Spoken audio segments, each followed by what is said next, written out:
Hello again, I'm Mary Bond. For a long time I've wanted to share an alternate version of a spine decompression exercise that I first showed in lesson 7 of my DVD, Heal Your Posture. The exercise is the cat stretch. It looks like this. The first arrows indicate your intention to lengthen your spine between head and tail. The successive arrows indicate that each vertebra has its own trajectory into space. This imagery slows you down and helps you create deeper embodiment of the motion of your spine. After the flexion motion of the cat stretch, the spine curves the other way. The visualization for that movement is that the vectors are extending out from the front of the spine. I posted a blog about the front spine in July 2013, and there's a link to that post in the blog that accompanies this video. The new version of the spine decompression exercise is done standing at a wall. But first you need to prepare your shoulder girdle so that your upper back especially can be broad. This will allow the fullest possible movement of your upper spine as you do the flexion extension exercise. I've posted a number of videos instructing how to activate the shoulders on my YouTube channel, also on my blog, and you can also find this information in lesson 5 of the DVD. My first intention is to remind myself of the sensation of healthy shoulder support. Once my upper back feels broad, I also widen my visual field. This causes my neck to lengthen. Now I replace my hands just above eye level and step my feet back several inches. I start by imagining a vector that extends back and down from my sacrum. Next, I reach back with the 5 lumbar vertebrae starting from the bottom and trying to picture each one articulating on its own. Next, the 12 thoracic vertebrae, one by one. I take time with this area because it's harder for me to sense the upper part of my spine than the lumbar area. I'm trying to isolate the movement of the thoracics and make my neck wait its turn. Also, as I approach the top, it's tricky to sustain the shoulder stabilizers. Finally, the 7 cervical vertebrae. It takes lots of concentration for me to sense the very top ones.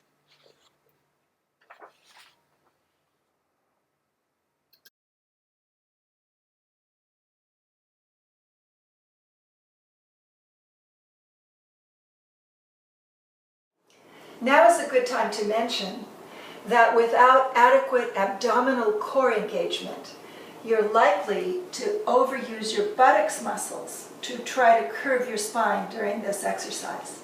You can prevent this by placing a small ball or a cushion just above your knees, and when you squeeze your legs into the ball, you will feel an activation up the inner line of the leg, through the pelvic floor, and into the transversus multifidus girdle.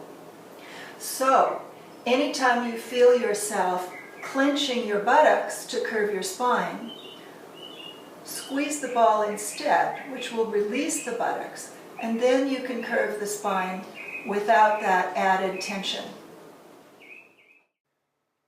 Now I'm starting to aim the sacrum forward towards the wall. Then the lumbars, one by one. I picture the front of my spine, the bodies of the vertebrae that are located behind my internal organs. I imagine that the front of each vertebra is a laser pointer that shines onto the wall. As my upper spine and neck extend more and more, the light beams on the wall spread apart, making a longer line. I'm still remembering to sustain the shoulder sensations that keep my upper back broad.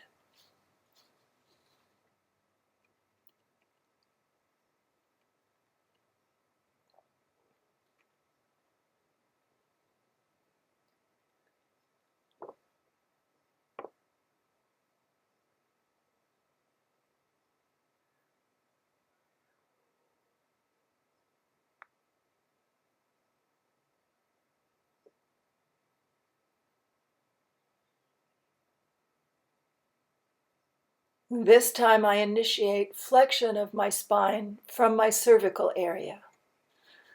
The neck lights shine back into the space behind me, while the thoracic lights keep shining forward until about now. Now the thoracics go back, reaching through the window of my scapula into the space behind me.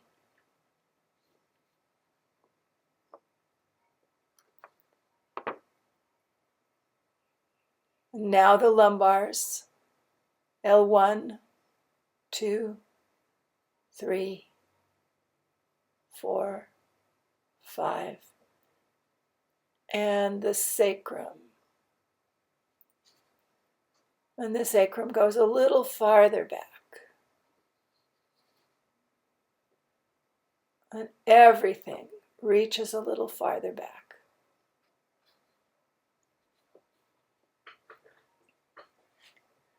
I'm reversing the curve again, but start extending from the cervicals. The lights again shine forward at the wall.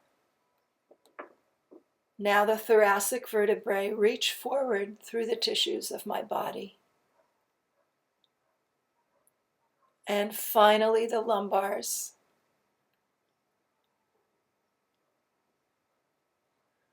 The sacrum reaches forward and diagonally down.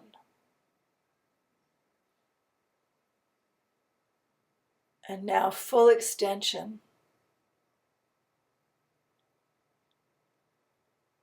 And back to neutral.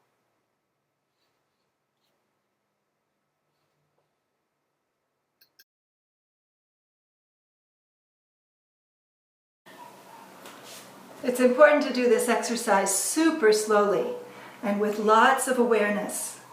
If you do it without conscious intention, nothing much will happen. Your habitually stuck vertebrae won't budge. But once a day with lots of awareness will add up slowly to a more mobile spine. Now would be a great time to take your spine for a walk.